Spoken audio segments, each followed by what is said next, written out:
So we've seen what you do when you've got a number of discrete energy states. All right, in some sense, that's the easiest place to start when you've got some discrete energy states. But this was not something that classical mechanics really embraced. Okay? In quantum mechanics, we do have discrete energy states. You can either be here or here, but not in between. But largely in classical mechanics, we have a continuum of energy states instead. So how would we deal with statistical mechanics, the Boltzmann factor, when we have a continuum of energy states? As an example of this, let's consider the velocity states of atoms of a given gas. Okay? So, atoms of a given gas can have velocities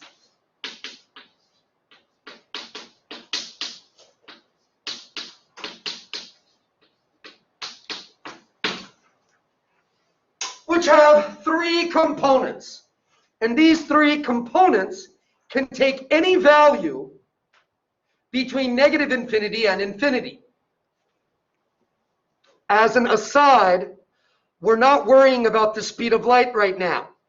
Okay?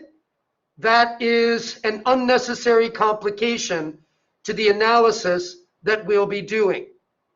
Okay? It's true, if we wanted to do this analysis at extraordinarily high temperatures, we might have to take account of the fact that the speed of light is a speed limit. But at regular temperatures, it will be a completely unnecessary complication. All right? So we're just looking at non-relativistic velocities. All right? Now, if I've got atoms of mass m,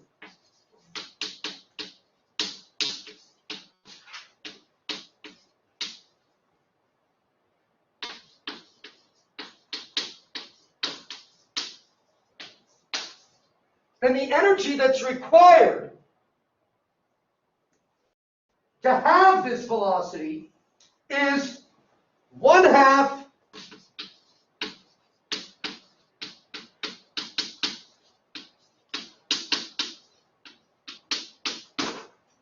m vx squared plus vy squared plus vc squared. All right? Now we could say the probability that an atom has velocity v is proportional to the Boltzmann factor. All right? So the probability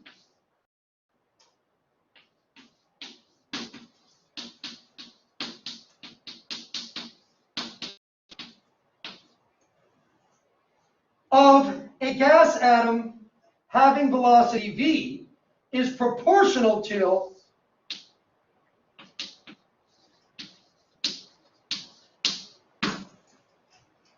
e to the minus 1/2 beta mv squared.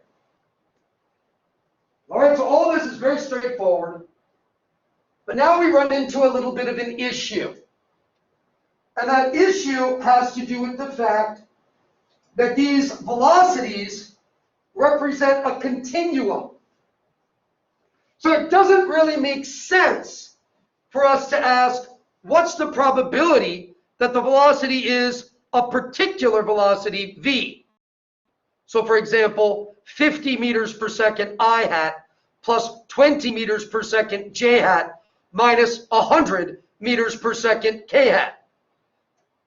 The probability that any particular atom has exactly that velocity is 0.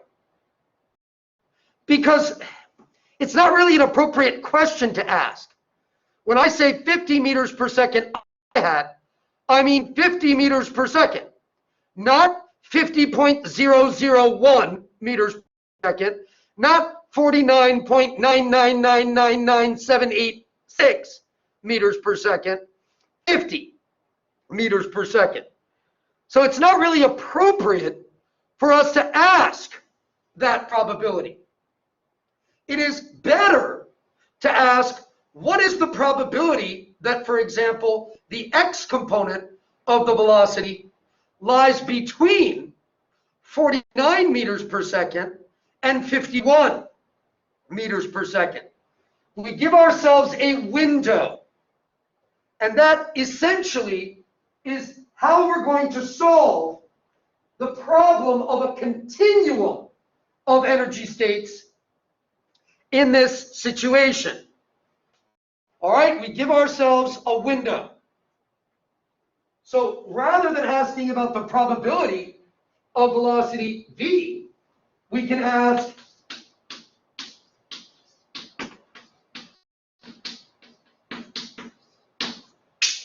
what's the probability of having a velocity between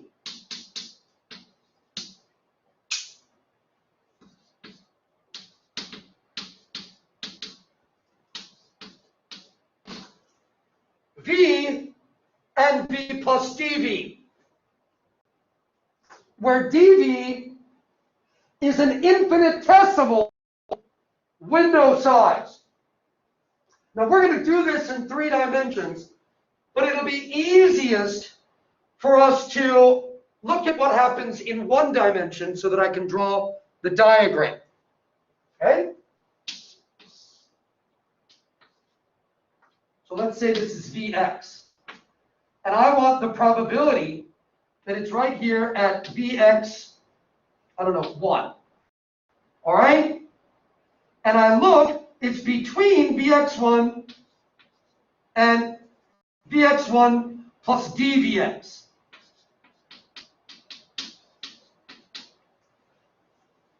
Clearly, I mean, at least I think it should be clear, if dVx is an infinitesimal increment for the velocity, the probability that the velocity lies in window size 2 dVx should be double the probability that the velocity lies in window dVx.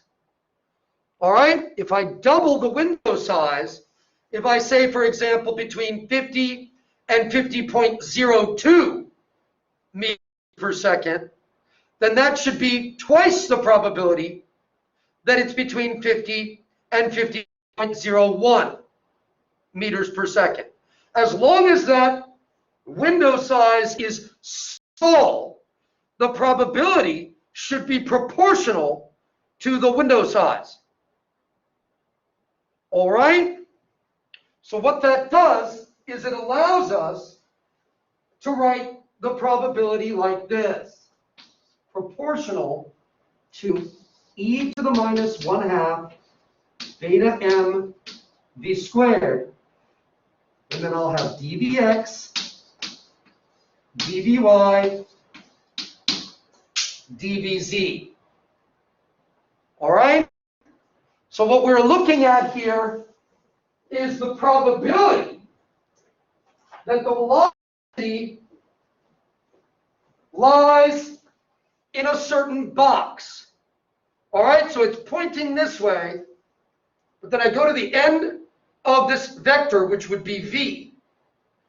I make a little box, dvx, dvy, dvz, and I multiply by the volume of that box.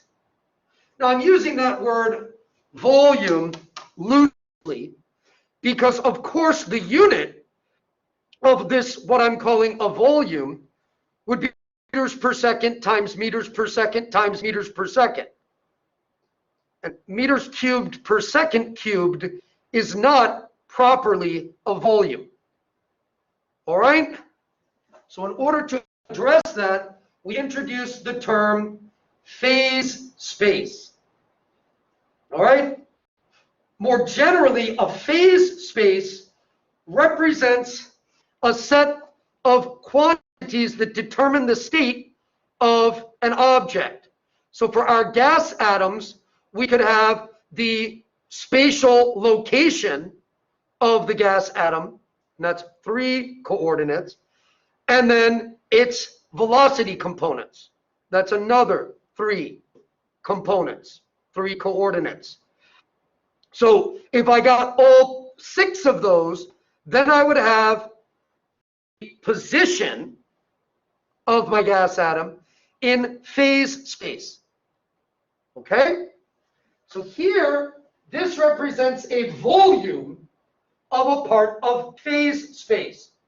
So the probability that my atom lies in a region of phase space is proportional to this volume of phase space. All right?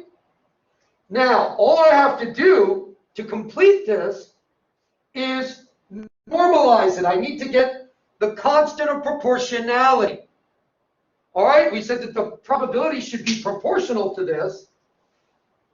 But if I add up over all of the velocity components in all 3 directions, I should get what? The probability that the gas atom has some velocity with an x component, a y component, and a z component between negative infinity and infinity is 1. All right? So let's normalize it. We would say the probability is equal to A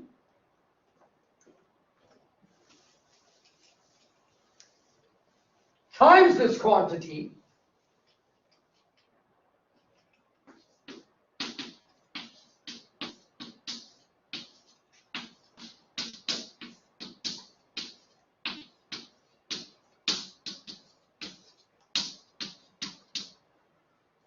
all right? So 1 is equal to A times the integral over all phase space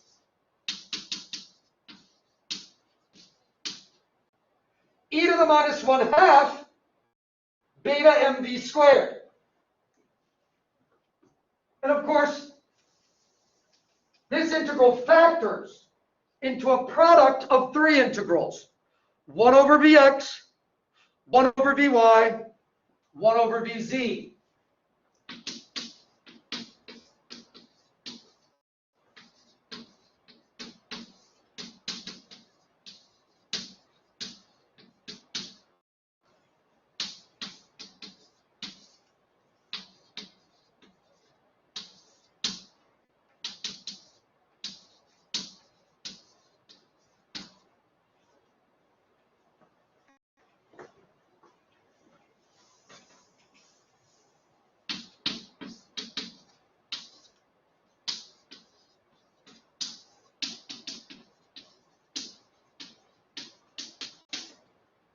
Each of these integrals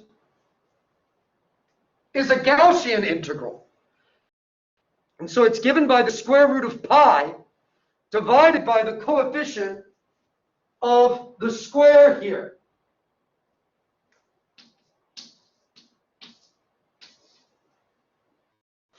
Pi divided by 1/2 beta m.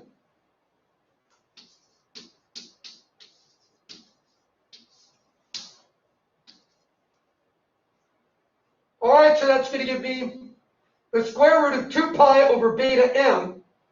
And it's the same for each of these directions. So that gives us our probability directly, just by solving for A. All right?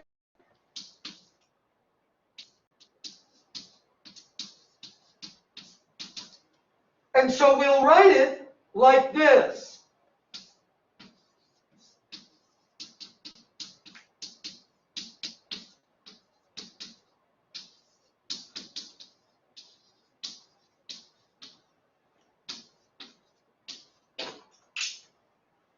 All right, this D3V is a shorthand for the volume of phase space, dVx dvy dvz. Okay? And this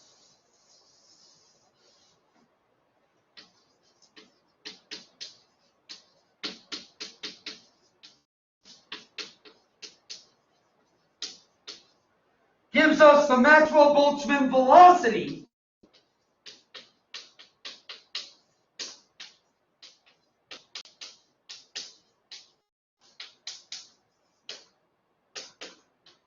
distribution. All right? It gives us the probability of having a velocity in a particular window.